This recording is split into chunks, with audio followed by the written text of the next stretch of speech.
Guys, this is Kamlesh Verma and I welcome you all in Aurora IAS and today we are going to start with the Maurya period मतलब हम already Maurya period start कर चुके हैं और last lecture में हमने चंद्रगुप्त मौर्य को पढ़ लिया था and today we are starting with Bindusara और I will try to complete till Ashoka. ठीक है, तो let's begin with Bindusara. So मैंने थोड़ी सी स्टोरी बताई थी रिगार्डिंग बिंदुसार, जो थोड़ी सी आप कह सकते हैं माइथोलॉजिकल स्टोरी थी कि आप कैसे दोनों को याद मतलब डिफ्रेंशिएट कर सकते हैं, कैसे आप बिंदुसार को बिंबिसार से डिफ्रेंशिएट कर सकते हैं, बिकॉज बच्चे इसमें कन्फ्यूज जाते हैं। ठीक है, तो let us begin with Bindusara. मैंने बताया था जो हमारे किंग चंद्रगुप्त मौर्य थे वो कहाँ चले जाते हैं, कर्नाटका चले जाते हैं, श्रवण बेलगोला, वहाँ पर अपने आप को स्टाफ टू डेथ करते हैं और बिंदुसार उनकी जगह किंग बन जाते हैं, बिंदुसार उनकी जगह किंग बन जाते हैं। ठीक है, इनके टाइम पे भी कौटिल्य इनके मंत्री थे, कौटिल्य इनके मंत्री थे, इनको काफ़ी अच्छी तरीके से लीड कर रहे थे, काफ़ी चीज़ें बता रहे थे। अभी जो बिंदुसार के बारे में इनके जो एनिमीज़ हैं एक चीज़ का कहते थे, ही इज़ अ अमित्र घात। अमित्र घात मतलब होता है स्लेयर ऑफ एनिमीज़, मतलब जो भी बिंदुसार का एनिमी है वो उनको बहुत बेकार तरीके से कॉन्कर करते हैं। ठीक है, इसके बाद बिंदुसार के बारे में एक चीज़ और कही जाती है कि भैया इन्होंने डेक्कन तक का मतलब माइसौर तक का रीजन अपने कब्जे में रख लिया था। I think I have shown you the map. हाँ, दिस इज़ द मैप। ठीक है, आप देखो ये बिंदुसार के अंदर Chandragupta and this is Bindusara. ठीक है, पांचवा वाला मैप देखो, तो कंप्लीट यहाँ तक आ चुके थे लोग, साउथ तक आ चुके थे, सिर्फ कलिंगा बचा है यही जो अशोका से कैप्चर करेंगे, और ये चोला चेरा पांड्या बचा है जिसे अशोका बख्श देते हैं, मतलब कंप्लीट वो ले सकते थे बट लेते नहीं है। ठीक है, तो अगर आप देखें जो हमारे कहाँ गया यार, बिंदुसार, तो बिंदुसार का जो एम्पायर था वो कहाँ तक फैला हुआ था, साउथ तक फैला हुआ था। और जो हमारे चंद्रगुप्त मौर्य वो सिर्फ उन्होंने वेस्टर्न बाउंड्री सेटल की थी अफगानिस्तान, उसके बाद फिर ये अशोक जो एम्पायर है आगे नहीं बढ़ता है और नर्मदा तक था। ठीक है, नर्मदा पूरी रिवर, और यहाँ पर क्या था, यहाँ पर था हमारा अफगानिस्तान। लेकिन जो बिंदुसार उनके पुत्र थे उन्होंने कौटिल्य की मदद से इसको साउथ तक एक्सटेंड कर दिया, बिकॉज हमारे कौटिल्य साहब चाहते थे कि he wanted to have a चक्रवर्ती सम्राट। ठीक है, चक्रवर्ती सम्राट होना चाहिए। ठीक है, अब लेकिन कुछ डिबेट है इसके बीच में कि नहीं यार उनका तो साउथ तक नहीं था, सिर्फ वही नॉर्थ तक था जहाँ तक इन्होंने चाहा था, लेकिन ऐसा नहीं है। इसके प्रूव्स हैं, इसके दो प्रूव्स हैं। सबसे पहला प्रूव है तारानाथ। ठीक है, he was a Tibetan monk. इन्होंने लिखा है अपनी बुक में कि भैया जो बिंदुसार था, ठीक है, बिंदुसार जो थे उनका जो रूल था वो अप्रॉक्सीमेटली 16 स्टेट्स में था, comprises of south between the two reverse, मतलब नर्मदा और जो कंप्लीट सीज हैं उनके बीच में था। ठीक है, मतलब आप कह सकते हैं कि इनडायरेक्टली उन्होंने बताया था साउथ तक उनका रूल था। लेकिन लेकिन लेकिन लेकिन अब मैं आपको एक ऐसा प्रूफ देने वाला हूँ जिसको आप इग्नोर ही नहीं करते। खुद सागाम वो जो तामिल की संगम लिटरेचर बोलती है, तो जो तामिल की संगम लिटरेचर, ठीक है, सबसे सबसे इंपॉर्टेंट प्रूफ और सबसे important book about the south Indian dynasties and history, Sangam literature ने खुद बोला है कि मौर्यन का इन्वेजन हुआ था and they were available till this part. ठीक है, माइसौर तक। ठीक है, समझ में आया, तो अल्टीमेटली इनका रूल साउथ तक था। दूसरा इंपॉर्टेंट इसका कॉन्ट्रीब्यूशन था कि भैया he received ambassador from Syrian king, मतलब आप कह सकते हैं कि काफ़ी पॉपुलर हो चुके थे बिंदुसार और अशोकन एम्पायर, आप कह सकते हैं कंप्लीट मौर्यन एम्पायर काफ़ी फेमस हो चुका था। और जब उन्होंने एम्बेसडर भेजा तो उन्होंने उससे 3 चीज़ें डिमांड की थी। सबसे पहली बात sweet wine, dried fix and sophist. लेकिन आप आगे की स्टोरी जानते हैं कि ये जो सोफिस्ट देने से मना कर दिया था बिकॉज उनके यहाँ परंपरा नहीं थी, तो बिंदुसार ने उनकी रिस्पेक्ट की, तो ये दिखाता है काफ़ी टॉलरेंट रूलर थे ये। ठीक है, तो इनकी ये टॉलरेंस की ये जो प्रूफ था वो आपको देखने को मिलता। पहला आपने देखा है उनका एम्पायर कितना था, दूसरी चीज़ आपने देखी कि काफ़ी टॉलरेंट थे इनके, लेकिन अपने जो एनिमीज़ के खिलाफ बहुत ही क्रूर थे, इसलिए उनको अमित्र घात भी कहा जाता है, that is layer of enemies. Okay, और मेनली इन्होंने क्रूरता किस पे दिखाई, सेलुकस निकेटर और उनके जो भी सक्सेसर थे उनके ऊपर। ठीक है, बिकॉज भाई उनके मेन दुश्मन थे, ग्रीक्स उनके मेन दुश्मन थे। इसके बाद इनका रिलीजियस सेट क्या था, आजीविकास। आजीविकास हमारे जो चंद्रगुप्त मौर्य साहब थे वो जैनिज्म फॉलो किए, यहाँ पर आजीविका फॉलो किया उनके पुत्र बिंदुसार ने। अब इनके पुत्र जो चंद्रगुप्त मौर्य आएंगे वो क्या फॉलो, नॉट चंद्रगुप्त मौर्य, अशोक आएंगे, वो क्या फॉलो करेंगे, बुद्धिज्म। आप देखो एक ही फैमिली में 3 3 अलग रिलीजन। अगर अपने टाइम पे ऐसा हो कि पिताजी हिंदू हो, बेटा मुस्लिम हो, उनका बेटा जैन हो, तो मतलब धज्जियाँ उड़ा देंगे यार घर वाले। ऐसा नहीं हो सकता है। ठीक है, सेम रिलीजन फॉलो करना पड़ता है। लेकिन पहले आप देखो कितनी टॉलरेंस थी इंडिया में। देख रहे हो ना, एक बंदा जैन है, एक बंदा बुद्ध है, एक बंदा हमारा आजीविका सेक्ट को फॉलो कर रहा है। ओके, ठीक है, तो ये हमारा बिंदुसार होता है कंप्लीट। इसके बाद let's come to the Ashoka part. ठीक है, जो अशोका था, ऐसा कहा जाता है कि इनके 99 ब्रदर्स थे, 99 ब्रदर्स थे, और जो अशोका थे he was governor of Ujjain, he was governor of Ujjain. Okay, just a second, okay there is some problem outside, just एक सेकेंड बस वेट करना। So the problem has been sorted out. ठीक है, सॉरी फॉर द प्रॉब्लम। आप ही बोलते होंगे क्या रोज़ रोज़ problem होती है, भाई क्या करें यार, चीज़ें देखनी पड़ती हैं। ठीक है, बट कोई नहीं। हम मैं क्या बता रहा था, जो हमारे अशोका साहब थे वो उज्जैन के गवर्नर थे, ठीक है, उज्जैन के वो क्या थे, गवर्नर थे। गवर्नर मतलब वहाँ मतलब आप कह सकते हैं रूलर थे, प्रोविंस। देखो जो हमारा कंप्लीट मौर्यन किंगडम था उसके 4 पार्ट थे, ठीक है, एक तक्षशिला था, फिर इसके बाद उज्जैन था, उससे 2 पार्ट और थे जो मैं आपको बताऊंगा। उसमें हमेशा एक रॉयल प्रिंस रूल किया करता था। जो उज्जैन का पार्ट था वो अशोका के अंदर था, ठीक है। फॉर एग्जाम्पल आप देखोगे मुगल्स के अंदर साउथ का पार्ट था, डेक्कन का पार्ट था, इट वॉज अंडर औरंगजेब। उसी प्रकार से अशोका के अंदर कौन सा पार्ट था, उज्जैन का पार्ट आया करता था, ठीक है। अब देखो ये जो हमारे अशोका साहब हैं ये तक्षशिला में एक रिवॉल्ट भी सप्रेस करने जाते हैं, ठीक है, रिवॉल्ट भी सप्रेस करने जाते हैं। तब वो वहाँ से वापस आ रहे होते हैं, तब उनके पिताजी की थोड़ी जो तबीयत है ख़राब हो चुकी रहती है, और उनके पिताजी नहीं चाहते थे कि जो अशोका हैं वो किंग बने, बिकॉज उनका जो कलर था थोड़ा डार्क था, उनका जो कलर था डार्क था, उनकी स्किन रफ थी और उस टाइम पे काफ़ी रेजिम चलता था। अल्टीमेटली वो नहीं चाहते थे कि उनका ये जो अशोका पुत्र है वो किंग बने, ठीक है, वो किंग बने, और वो अपने किसी और बेटे को चाहते थे। तो इसलिए जब आप देखेंगे जब उनके पिताजी की डेथ होती है, 273 में, तो अशोका का जो प्रॉपर एक्सेशन होता है, ठीक है, मतलब जो कंप्लीट थ्रोन में बैठते हैं, जो कंप्लीट जो यज्ञ होता है, जो बैठते हैं, कोरोनेशन होता है, वो नहीं हुआ था। उसमें अप्रॉक्सीमेटली 4 साल का डिफरेंस था, उनमें 4 साल का डिफरेंस है। मतलब जो एक्चुअल अशोका थ्रोन पर बैठते हैं that was the year of 269 BC, ठीक है। अब ऐसा कहा जाता है कि अशोका ने अपने सिंहासन में बैठने के लिए अपने लगभग 99 ब्रदर्स को मार दिया, ठीक है। ये चीज़ कहाँ मिलती है हमें, जो सैलोन मतलब श्रीलंका के जो कुछ क्रॉनिकल्स है, फॉर एग्जाम्पल दीपवंसा, महावंसा, ये सब हम आर्ट एंड कल्चर में पढ़ेंगे, डोंट वरी। तो उसमें लिखा हुआ कि अशोका ने अपने 99 ब्रदर को मार दिया और उसके बाद सिंहासन में बैठा। लेकिन वहीं उसका एक अपोजिट व्यू भी आता है, ठीक है, अपोजिट व्यू भी आता है जो कि तारानाथ के द्वारा आता है। मैंने आपको तारानाथ के बारे में बताया था, जो बिंदुसार के टाइम पे थे। तारानाथ की तरफ जो तिब्बत के मॉन्क थे उन्होंने ये लिखा है कि नहीं, अशोका ने सिर्फ और सिर्फ अपने 6 भाइयों को मारा था। जिस तरीके से हमारे जो औरंगजेब है उन्होंने अपने 3 भाइयों को मारा था, उसी प्रकार से जो तारानाथ थे उन्होंने अपने सिर्फ मतलब उन्होंने कहा है अशोका ने सिर्फ और सिर्फ अपने 6 भाइयों को मारा है, उससे ज़्यादा भाइयों को नहीं मारा। उसके बाद उन्हें तख्त मिल गया था, और ऊपर से ऐसा नहीं कि सारे भाइयों ने उनके खिलाफ रिवॉल्ट किया था।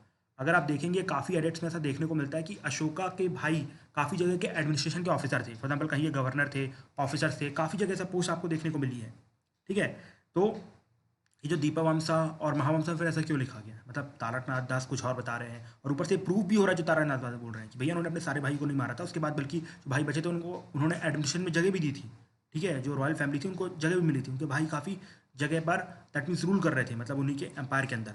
तो ये 2 डिफरेंसेस क्यों, देखो ये ऐसा है बिकॉज ये पॉलिटिकली लिखी हुई हिस्ट्री, मैंने आपको चीज़ बताई है काफ़ी लेक्चर में कि जो हिस्ट्री है वो हमेशा विक्टर्स के द्वारा लिखी जाती है। तो यहाँ पर ये जो बुद्धिस्ट लोग थे जब इन्होंने बुद्धिज़्म की हिस्ट्री लिखना चालू की, बिकॉज बुद्ध ने तो लिखी नहीं है, जो गौतम बुद्ध उन्होंने लिखी नहीं है, जो बुद्धिस्ट जो फॉलोअर्स हैं उन्होंने लिखी। तो उन्होंने क्या किया है बुद्धिज़्म को पावरफुल दिखाने के लिए, मतलब देखो कि जो अशोका थे जो इतने बड़े पावरफुल राजा थे, आप देखो उनका नाम कहाँ सीरिया तक था। तो अल्टीमेटली ये जो इतने बड़े पावरफुल राजा थे ये पहले बहुत क्रूर थे, और बुद्धिज़्म को अपनाते ही ये काफ़ी साइलेंट बंदे बन गए, धम्म अपना लिया, ये कर लिया। तो दिखाना चाहते कि बुद्धिज़्म कितना बड़ा और कितना पीसफुल रह जाए। तो इसके लिए आप कह सकते हैं ये पॉलिटिकली रिलेटेड टेक्स्ट है, ठीक है। लेकिन हमें प्रूव मिलता है कि उन्होंने अपने इतने सारे भाइयों को नहीं मारा था, ठीक है। Okay, well and good. इसके बाद अप्रॉक्सीमेटली 7 से 8 साल बाद वो अपना सबसे जो अधूरा सपना था, जो उनके पिताजी पूरा नहीं कर पाए, उनके दादाजी पूरा नहीं कर पाए, कौन सा सपना, ये वाला, कलिंगा वाला। ये कलिंगा के सपने को पूरा करने के लिए अपनी बहुत बड़ी, अपनी सबसे पावरफुल आर्मी, आप कह सकते हैं पूरी रिसोर्सेज कलिंगा के ऊपर लगाया, और यहाँ पर बहुत ही भयानक युद्ध हुआ जिसको खुद अशोका ने अपने रॉ कैडेट 13वें में लिखा है। वहाँ पर वो लिखते हैं कि भैया लगभग 150,000 were killed and many times that number perished. मतलब बहुत अच्छा इमोशनल आप कह सकते हैं एडिट, मतलब संस्कृत में लिखा है, मैंने तो हिंदी में पढ़ा है, सो आप देख सकते हैं हिंदी इंग्लिश दोनों में पढ़ा है, तो उसमें आप देख सकते हैं बहुत ही सुंदर तरीके से उन्होंने लिखा है और डिस्क्राइब किया। उन्होंने बोला कि इससे मेरा हृदय परिवर्तन हो गया है, and now I am annexing, that means भले मैं इसको अनेक्स कर लेना हूँ कलिंगा को, लेकिन ये मुझे जीत मिली है, लेकिन अल्टीमेटली ये मेरी हार है, और अल्टीमेटली मैं इन सबसे दूर जाना चाहता हूँ, और अपनी जो राज्य है उसको इतना ही लिमिटेड रखूँगा, इसके ऊपर नहीं जाऊँगा, और मैं इतने में खुश रहूँगा। ये सब मतलब सिंपल सी बात है, अपना हृदय परिवर्तन बता रहे हैं यहाँ पर। ठीक है, आपने अशोका मूवी देखी होगी ना, तो उसमें थोड़ा बहुत बताया गया, आई think you must have observed it, ठीक है। तो अब यहाँ पर इसके बाद ही जो हमारे अशोका है वो बुद्धिस्ट बन जाते हैं, लेकिन अब ऐसा नहीं है कि एक इवेंट के बाद ही वो बुद्धिस्ट बन गए, ऐसा नहीं है। जो लोग बोलते हैं कि भैया कलिंगा वॉर हुआ और अगले दिन अशोका गए और बुद्धिज्म अपना लिया, ऐसा नहीं था।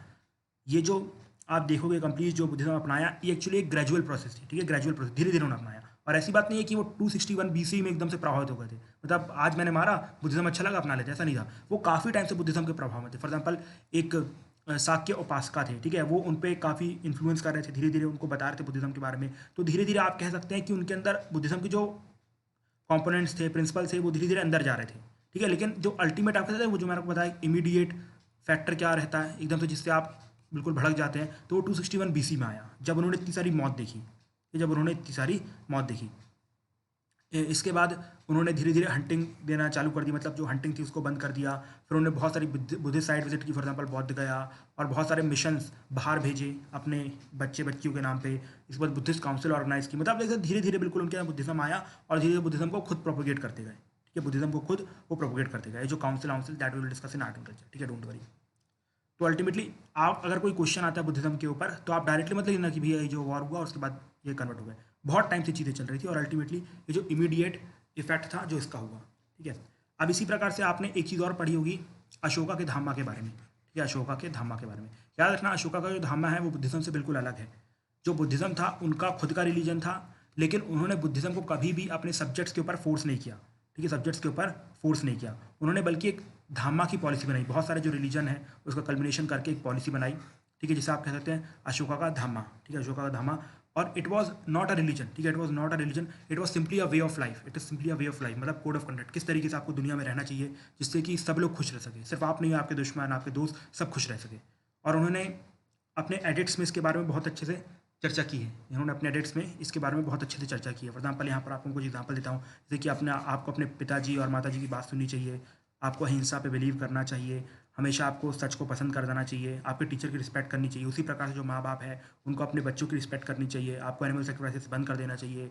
फेस्टिव गैदरिंग और ये सब जो चीज़ें पैसा इतना खर्च करते हो वो सब बकवास है, मत करो यार, पैसा खर्च मत करो, बकवास है। इतनी बड़ी बड़ी 15-15, 50-50 लाख की शादी करते हो, बंद कर दो। 5 लाख का दहेज देना बंद कर दो। ठीक है, ये सब के अगेंस्ट थे। उन्होंने जो सेरेमनीज, रिचुअल्स और ये सब चीज़ें थी, सबके खिलाफ उन्होंने बहुत अच्छी अच्छी बातें बोली। सोशल वेलफेयर की बात की, उन्होंने बोला कि I am not just your king, I am your father, आप सब मेरे बच्चे हैं। ठीक है, और जो अपने जो स्लेव्स होते हैं, उस टाइम पे स्लेवरी सिस्टम बहुत प्रेवलेंट था, तो उस टाइम पे उन्होंने बोला कि मास्टर्स को भी स्लेव्स को अच्छे से ट्रीट करना चाहिए, और जो नॉन वायलेंस आपको प्रैक्टिस करना चाहिए टुवर्ड्स द एनिमल्स। मतलब ऐसे बहुत सारी चीज़ें आप यहाँ पर पढ़ सकते हैं, डिटेल में लिखी हुई है। ये अशोका के धामा थी। बट ये याद रखना कि अशोका का जो कन्वर्जन हुआ बुद्धिज्म में, that was not immediate, that was gradual. और अल्टीमेट जो इमीडिएट इफेक्ट देखने को मिलता है वो था कलिंगा वॉर का। ठीक है, जो उन्हें अंदर से बिल्कुल दहला गया था, अंदर से दहला गया था। उससे पहले आपने ये भी सुना होगा कि जो अशोका थे काफ़ी क्रूअल किंग थे। जैसे for example he called himself to be a Piyadassi. ठीक है, मतलब loving, that loving of God, मतलब जिसे गॉड भी प्यार करते हैं। ठीक है, पियादस्सी। सो एक बार उनको पता चलता है जो उनकी दासियाँ थी वो अशोका को पसंद नहीं करती, बिकॉज उनकी जो स्किन थी रफ थी। तो उन्होंने क्या किया, अशोका ने उनको साथ में साड़ी में लपेटवा दिया और साड़ी के साथ उनको जिंदा जलवा दिया। ठीक है, तो आप देखो इस टाइप का क्रूर आदमी एकदम से तो बदल नहीं सकता है। ठीक है, इतने भी क्रूर नहीं थे, काफ़ी ये सब भी मतलब इसके खिलाफ क्लेम किया जाता है, बट फिर भी आप अगर मान लें कि इतने क्रूर भी थे, तो आप मतलब एकदम से जब वो इतने टाइम से खून देखते आ रहे थे, लोग को जला रहे थे, तो क्या एकदम से ऐसा होगा कि वो जाएंगे और उनका वॉर देख के हृदय परिवर्तन हो जाएगा? ऐसा कुछ कभी कुछ नहीं होगा, वो धीरे धीरे ग्रेजुअल प्रोसेस थी। समझ में आ रही ना? और जो उन्होंने इसी के बाद उन्होंने अशोका धामा प्रोपोगेट किया कि भैया आपको रिलीजन नहीं मानना मत मानो, लेकिन ये जो मैं आपको कोड ऑफ कंडक्ट दे रहा हूँ आप इस पर बिलीव करो। ठीक है, इसको अच्छे से प्रॉपरली इंप्लीमेंट करवाया जाता था। इसके लिए अलग से ऑफिसर हुआ करते थे, इसको अपन बोलते हैं धम यात्रास। ठीक है, ये ऑफिसर थे जो जाके लोगों की मदद करते थे कि आप लोग ऐसे रहो ऐसे रहो, मतलब सिखाया जाता था कि आपको अपनी जीवनी कैसे जीनी है। ठीक है, तो अल्टीमेटली अब इतना रहते हैं, हमने अशोका कंप्लीट कर लिया। इसके बाद सिर्फ बस उनका ट्रेड, कॉमर्स, इंडस्ट्री, और आप कह सकते हैं सेंसस, प्रोविंशियल गवर्नमेंट, ये सब चीज़ें बचती हैं, तो सब हम लेक्चर में कंप्लीट करेंगे। ठीक है, I hope you must have enjoyed the lecture. Thank you and have a nice day friends. I think time is left ना। Okay, so let us try to complete it. कुछ part देख लेते हैं। ठीक है, तो हम चालू करते हैं उनकी कॉमर्स एंड इंडस्ट्री से। किसे चालू करते हैं? कॉमर्स एंड इंडस्ट्री में। देखो आपको बता दूं, जैसा हमारे यहाँ पर आज होलसेल और रिटेल पे काम होता है, उसी प्रकार से उस टाइम पे भी होलसेल और रिटेल पे काम होता था। और जो होलसेल और रिटेल मार्केट को हेड कौन करता था, मतलब इसके ऊपर देख रेख कौन करता था? अभी कौन करता है? जो कंप्लीट मिनिस्ट्रीज़ हैं, कॉमर्स मिनिस्ट्रीज़ हैं, तो उस टाइम पे जो देख रेख करता था ऑफिसर हुआ करता, उसको अपन बोलते थे अध्यक्ष। ठीक है, अध्यक्ष, अध्यक्ष बोलते थे। और वो कंप्लीट पूरे तरीके से होलसेल मार्केट को भी रेगुलेट करता था, रिटेल मार्केट को भी रेगुलेट करता था। होलसेल पता ना, थोक का मार्केट, और रिटेल मतलब जो आपके घर के आजू बाजू रहता है। ठीक है, उसको कंप्लीट रेगुलेट करते थे। और यहाँ पर आपसे कस्टम ड्यूटीज़, टैक्सेस सब लिए जाते थे, जो भी सर्विस टैक्स, वैट, ये सब जो भी है सब कुछ लिया जाता था। ठीक है, और जो भी वेट्स एंड मेजर्स होते थे उस पर भी कंप्लीट नज़र रखी जाती थी, बिकॉज कौटिल्य साहब ने अपनी बुक में लिखा है जो भी ऑफिसर्स होते हैं वो लोग करप्शन कैसे करते हैं वेट और मेजर को बदल के, तो इस पर भी काफ़ी अच्छी नज़र रखी जाती थी। तो ये था इनका कॉमर्स एंड इंडस्ट्री। ठीक है, और बाकी ट्रेड काफ़ी हैवी था, अच्छा था।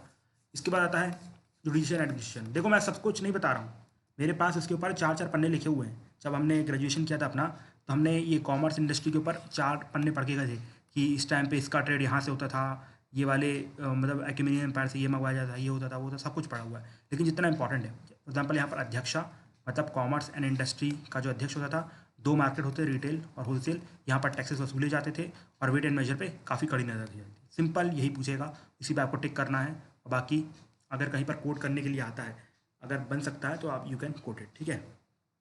फॉर एग्जाम्पल जब ऐसे लिख रहे हो, अगर आपको ट्रेड इंडस्ट्री पे ऐसे आया तो आप मतलब हिस्टोरिकल बैकग्राउंड में ये सब डाल सकते हो जो मैंने आपको बताया, ठीक है। इसके बाद आता है हमारे सामने जुडिशियल एडमिनिस्ट्रेशन। अब देखो, मैंने आपको बताया जो कौटिल्य साहब की अर्थशास्त्र बुक थी, उसमें जो सेकंड पार्ट था that was completely devoted to civil and criminal laws, civil and criminal laws. तो वहाँ पर आप कह सकते हैं कंप्लीट हमारे उस टाइम पे प्रॉपर लेवल पे कोर्ट हुई जैसी आज होती है, सारे प्रोविंसेस पे कोर्ट हुआ करती थी, ठीक है, सारे प्रोविंसेस पे कोर्ट हुआ करती थी और हर जगह ये सिविल और क्रिमिनल लॉ को फॉलो किया जाता था। और जो उस टाइम पे सीजीआई भी हुआ करता था, जो हमारे सुप्रीम कोर्ट होती थी, जो कैपिटल था पाटलिपुत्र, वहाँ पर एक सुप्रीम कोर्ट था जैसा आज है दिल्ली में, उसी प्रकार से सुप्रीम कोर्ट हुआ करता था। और उसके जो सीजीआई थी उनको कहा जाता था धर्माधिकारिण, धर्माधिकारिण क्या कहा जाता था, धर्माधिकारिण, ठीक है। और सिर्फ प्रोविंशियल कोर्ट नहीं थे, आप देख सकते हो कि supreme court which was headed by Dharmadhikarin, इसके बाद प्रोविंसेस में कोर्ट होंगे, उसके बाद सब ऑर्डिनेट लेवल पे भी कोर्ट थे। फॉर एग्जाम्पल जैसे हमारे डिस्ट्रिक्ट कोर्ट होते तो वो कोर्ट्स भी उनके यहाँ थे, ठीक है, समझ में आया। और वहाँ पर कंप्लीट जो पनिशमेंट होती थी बहुत हैवी हुआ करती थी। फॉर एग्जांपल कि आपको पब्लिक में रखा जाएगा, आपकी स्किन निकाली जाएगी, स्किन काट के अंदर उसके अंदर नमक भरा जाएगा। तो काफ़ी टॉर्चरस पनिशमेंट हुआ करती थी, ठीक है, काफ़ी टॉर्चरस पनिशमेंट हुआ करती थी।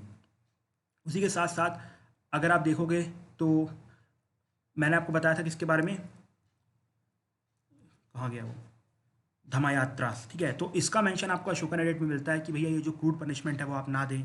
और ये सब मतलब अगर कोई किसी को भी गलती से पकड़ा गया है तो ये लोग जो धम्म यात्रा हैं वो जाया करते थे, लोगों को समझाया करते भैया आपने गलती कर दी है, आप इनका अच्छे से ट्रायल कंडक्ट करो। तो मतलब अशोका जो है ये जो कंप्लीट कौटिल्य साहब का जो सिविल और क्रिमिनल एडमिनिस्ट्रेशन था उसको बदलने की कोशिश कर रहे थे, उसको क्या कर रहे थे, उसको बदलने की कोशिश कर रहे थे, ठीक है, समझ में आया, डन, ठीक है।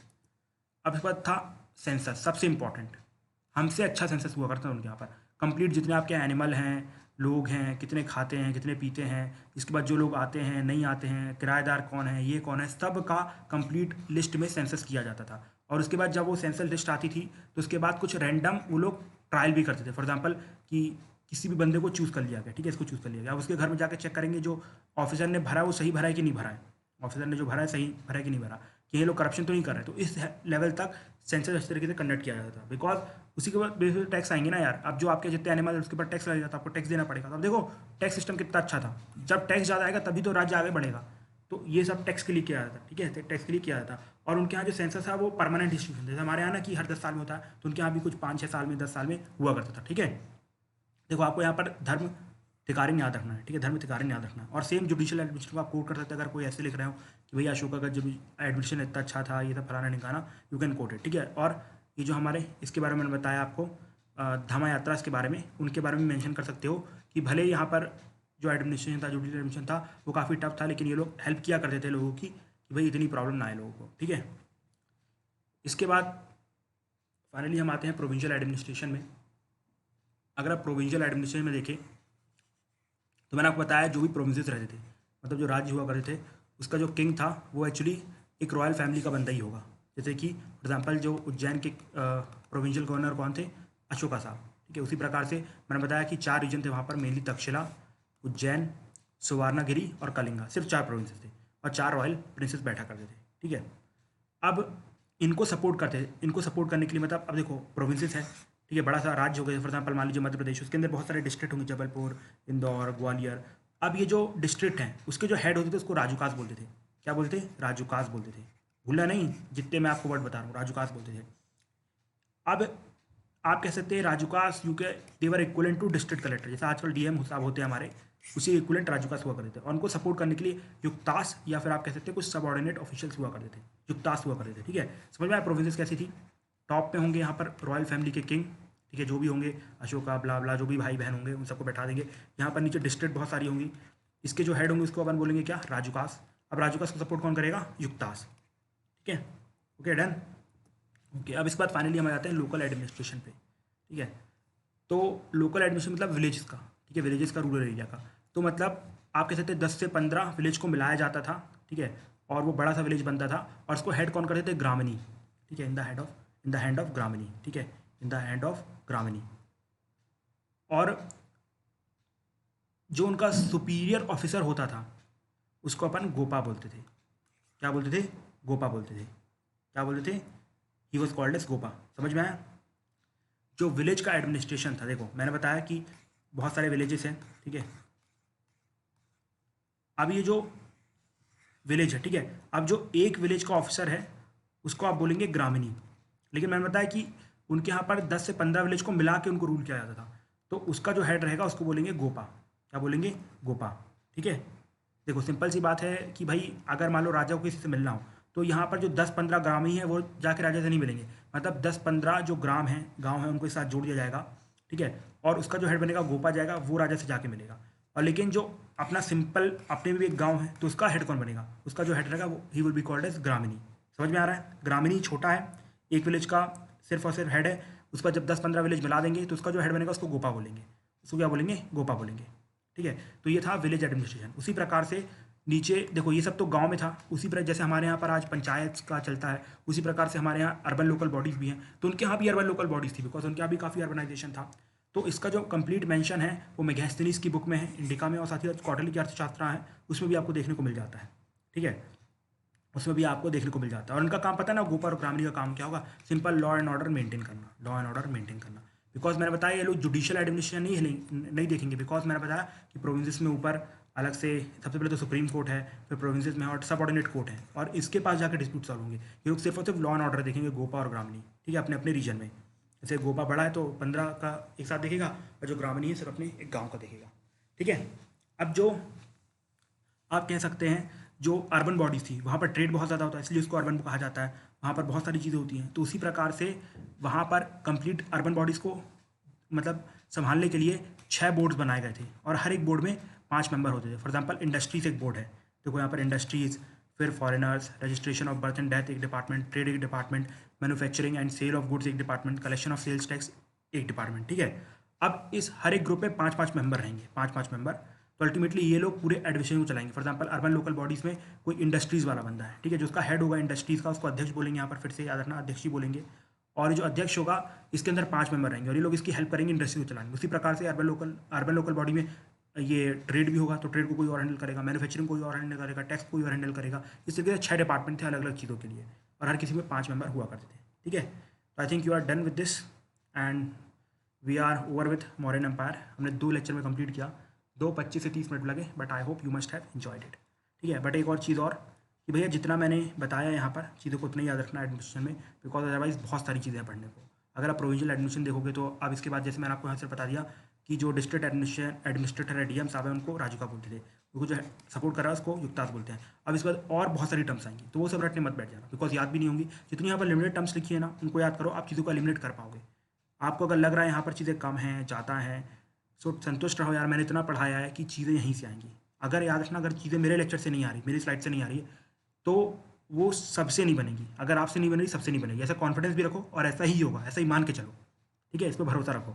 और बाकी अगर आप बुक पढ़ना चाहें तो you can read Tamil Nadu book, I don't have any issue, ठीक है। आप राज शर्मा भी पढ़ सकते हैं लेकिन वो बहुत मोटी है, बट आई विल प्रेफर कि आप मेरी नोट्स पर रहा करें, आपको काफ़ी फायदा होगा। जो मैं बोल रहा हूँ ना उसको लिखने की कोशिश किया करो यार, ये तो प्रिंटेड चीज़ें मैंने कॉपी पेस्ट की है।